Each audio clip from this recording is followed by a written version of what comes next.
Louis Meets World here, and we are back with another one today. We've got Sua coming to Lumia Island. Everyone's favorite librarian is finally going to be here in under 48 hours, guys. It's really hype. 2 days left, 28th April, and it's going to be super hype. I've been waiting for this character for a while, and Nimble Neuron did not disappoint. They delivered her on time, and we are going to be going over her and her abilities. Here is the lady herself, the girl herself, the lass, Sua. She's got her hammer.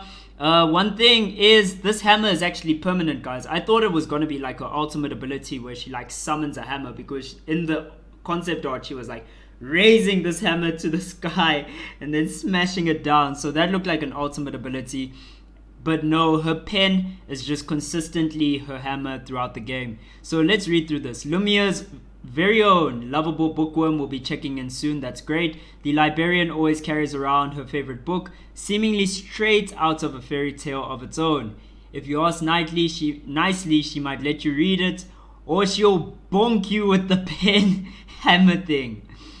Interesting name for it, the pen hammer thing. That's what she's got there, the pen hammer thing. Alright, so we've got Battle Mage Sua here, and we're going to be breaking down her abilities. Very interesting. Straight off the bat, hammer, and she's going to be using this hammer ability, the weapon skill here, to be dealing damage and reducing the defenses of the opponent. So that's already a very good ability, I suppose, right?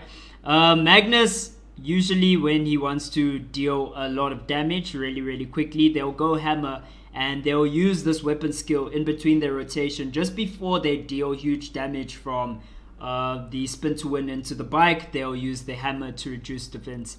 Alright, so let's go over her passive. Her passive is bookworm. This librarian reads a lot of books. I actually thought her dress was going to be more green, guys. I thought it was going to be closer to the hammer. But let's read this. After Sua uses a skill, her next normal attack does extra damage and also damages targets in a range around the attack. Alright, so she's not only going to be dealing extra damage, it's going to be in the area around it, which means already I'm thinking, just based off this, cooldown reduction is going to be something you need to build on Sua, right? So the type of builds we could be seeing on her just off the dome is EOD suit. Just by seeing this, you can already kind of start theory crafting that EOD suit going to be pretty strong on a character like this, who's very up close and personal, but also needs cooldown reduction and to be casting spells and getting damage off like that. Okay, she recovers a portion of the damage dealt as HP. Alright, so she's got a little bit of a Hanwoo mechanic. Hanwoo, another character with built-in sustain. That's really dope. So after she uses a spell, she's going to be dealing extra damage in an area, and she's also going to be recovering the damage dealt as HP. Each stack of bookworm increases her attack speed. Alright, so this bookworm passive, as soon as it's up, it's going to increase her attack speed as well. So using her spells is going to increase your attack speed, make you do extra AoE damage, and get your health back as well, help you sustain. Very interesting. Lots of stacked abilities. Now, last time I got it completely wrong because I assumed that Alex was going to be very busted just based off his kit, but the numbers were really balanced when he came out. So I will say that Sua, this passive, it sounds strong, but it just like straight off the bat, before we know her abilities, the passive sounds strong, but we have kind of learned not to kind of overrate things. The characters before Alex, the 4 characters before him, they released and they were completely busted, completely just broken, and they shredded all of the other characters on ladder. Then Alex came out and he kind of made me change my perception, and Nimble Neuron has stated that they want to make the characters as balanced as possible on release. So we won't be seeing a lot of overtuned releases. If anything, Sua might be undertuned, even with this very strong passive. Okay, hitting an enemy reduces her basic skill cooldowns. This is with her passive. So essentially, using your abilities will get them on lower cooldowns as well. That's pretty great. That's good. If multiple enemies are hit, cooldown reduction is applied only once. Okay, so it doesn't stack if you hit multiple enemies. You're not going to get the cooldown reduction from all of them off the passive. Ooh, tactical ops and EOD suit, guys. Just think about tactical ops. It's got attack speed and CDR. I think it's an item because she's going to be getting increased attack speed, and we can see that she wants to be close up just based off her auto attack being so close range and her doing this. Alright, let's get into her Q. Odyssey. Alright, so her Q, W, and her E are all based off book titles, Odyssey being the first one. So Sua manifests 2 books in a targeted direction that collide at the center, dealing damage to enemies in range and leaving a bookmark on the enemy. Creating a bookmark triggers the old one, dealing damage. Enemies hit in the center are stunned for a bit. Okay, so the bookmark is this little clover thing that she's got here. And your Q is an ability that pops it. So it puts it on and it pops it as well. So you're going to want to use your Q. Auto, try and get the cooldown down. Trying to get the cooldown lower for Odyssey. And then you're going to want to use another Odyssey to pop this passive and deal extra damage based off that. Which means she's going to be strong in extended trades just based off this. And your stun's pretty good. And the way this is worded, it says that you deal damages to enemies in range, which means as long as these books touch the opponent, I'm assuming it will be dealing damage and leaving the bookmark. The stun is specifically for hitting the center of the ability. Alright, so that's a pretty strong ability. Gonna help her with the trades as well. Just give her a little bit of crowd control to like destroy an opponent who essentially would be destroying her. Slow down their momentum and outtrade them just based off the fact that you stopped them from doing something. Alright, so this stack of bookworm is not the stack of bookmark here. So far, the only ability that can pop this passive is her Q. We don't have her passive popping this, just to be clear of that. And now the curious case, as in the curious case of Benjamin Button. Okay, so the curious case. And this is an ability kind of similar to what Lulu has in League of Legends by the looks of it. So she can shield herself. She can shield an ally because it says ally cost here. Shield her target and makes them unstoppable for a few seconds. That's big. So you're going to be getting the shield, but you'll also not be able to be CC'd. Which means, ooh, that has major implications, guys. That counters Cathy E, that counters Lennox when she pulls you in with both her E and her weapon skill. That's going to be countering, oh man, so many things, guys. Hanwoo E, Yuki stun. Pretty much everyone has kind of some built-in CC to help them. And just her having this, which is going to not only counter the CC, but the damage that's coming out from that CC ability. This is going to be very, very strong, guys. And when it's cast on an enemy, Sua's bird attacks a targeted enemy, dealing damage and blinding them for a few seconds.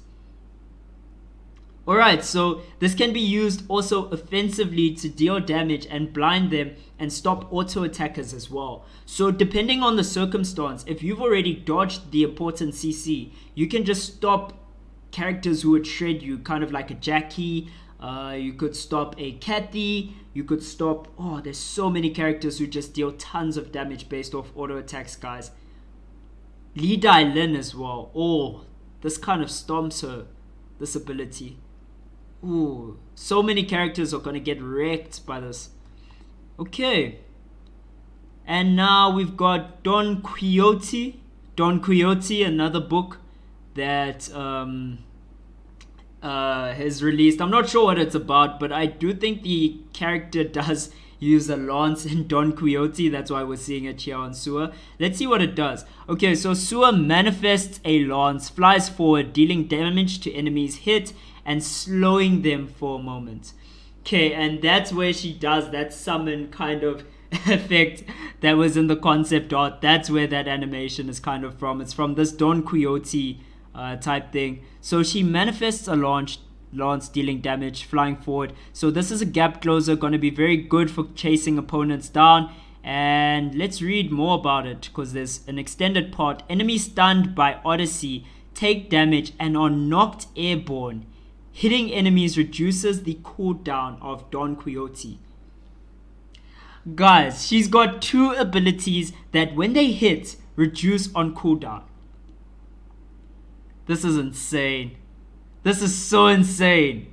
And I don't want to hype her up because I hyped up Alex last time. And the numbers are what did Alex in. Alex has such a strong kit and he's very, very powerful. Just the numbers are what are going to control Sua. But right now she's so scary. Let me tell you how scary Sua is.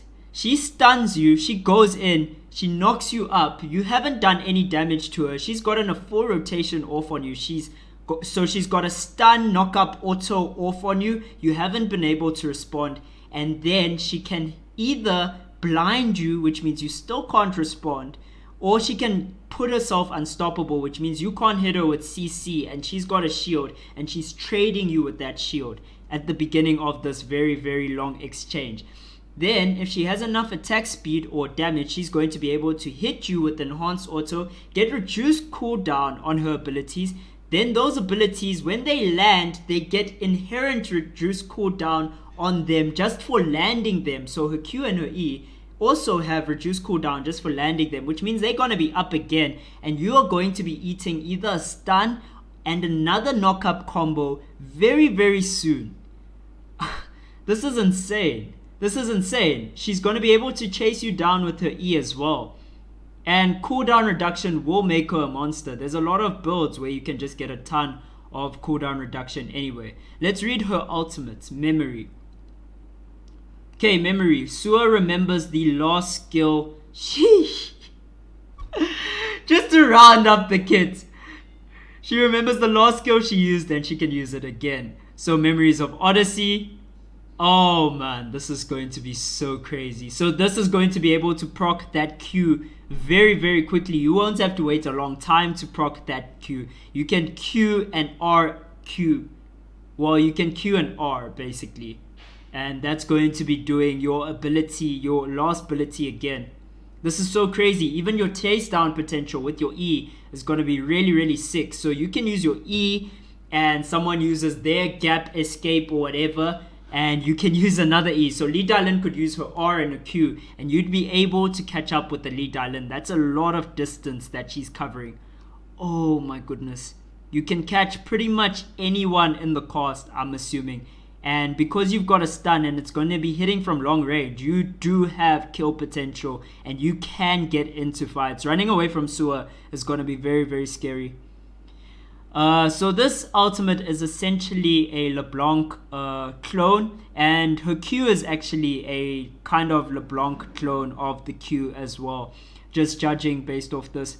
So we will be talking about that a little bit after we cover this, but yeah, she's going to be able to duplicate the last spell she cast, which even makes her kind of strong. Even her W has a lot of resources, a lot of utility rather, with the Unstoppable. She can double cast it on allies. She can make one of her allies unstoppable while blinding someone. So she can play a supporting role as well. And of course, Don Quixote is going to be knocking people airborne, and that's the chase potential, the insane chase potential I was talking about, where she can E into R, and that's very, very disgusting. Okay, so Sua will be out on April 28th. Don't forget to bring your card to the Lumia library. Guys, just a little bit of rundown just on my thoughts on Sua. I love her kit. I love her kit. It seems very, very good. They've thought it out. I'm very scared of tactical ops, kind of attack speed builds mixed with cooldown reduction and extra skill damage now. Maybe a little bit of skill amp. I think there will be a build that busts this character. I'm just gonna call it. I think there will be a build where someone will figure out some attack speed kind of build with maybe Cube Watch or something, and they are going to break this character. Her kit is very, very strong. So it's all about Nimble Neuron's ability to control the numbers. In terms of her kind of taking her Q and her R from LeBlanc, from League of Legends. This is something that I feel like as the game progresses, they will have to start being more innovative with the characters. Someone in the comment section for my William video actually thought that the William Benson would come out and he'd have kind of a Draven mechanic where Draven attacks with these axes and he catches them and he attacks and he does enhanced damage if he can manage to keep his axes juggled. I think that's a very good fitting ability for William, and I do kind of expect it now to be coming based off the trend. I don't want this criticism to be too harsh, guys. I like what they're doing because at the end of the day, they are facing the same problem that League itself, Riot Games, is facing this problem itself, where a lot of the characters are just what we've seen works in the MOBA space. A lot of it is just recycled abilities and different effects, because at the end of the day, after 10 years, not 10 years, more than 10 years, right? This started with Dota.